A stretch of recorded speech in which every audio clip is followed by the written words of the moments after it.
Les forces de défense et de sécurité ont un terrain à défendre. C'est ce terrain-là qu'on leur a donné, ils doivent le défendre. Mais sauf que dans le fait de l'action, vous allez retrouver des éléments qui vont s'introduire jusque dans les domiciles des gens. Ça, c'est pas normal.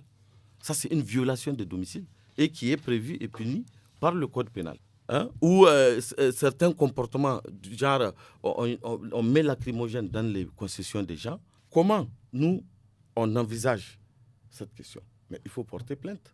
Commissaire Abdelaziz Lawali, quelles sont les voies de recours possibles pour les populations en cas d'abus? Pour les forces en fait, de sécurité intérieure, notamment la police nationale, la gendarmerie nationale et la protection civile, pour ce qui est du volet civil, vous avez l'IGSS, qui est l'inspection générale des services de sécurité. Donc la personne peut aller, c'est-à-dire ça n'a pas besoin d'une plainte écrite, même oralement, la personne peut s'adresser au niveau du service. Et je vous assure, quand j'ai à parler de l'IGSS, l'inspection générale des services de sécurité, aujourd'hui, c'est une institution en fait, qui connaît beaucoup de cas d'abus des policiers où la justice est effectivement rendue aux citoyens. Maintenant aussi, si l'abus là, il émane par exemple d'un gendarme ou bien d'un militaire, donc ils ont l'IGAD aussi, qui est l'inspection générale des armées et de la gendarmerie. Là-bas aussi, les citoyens peuvent aller pour déposer plainte.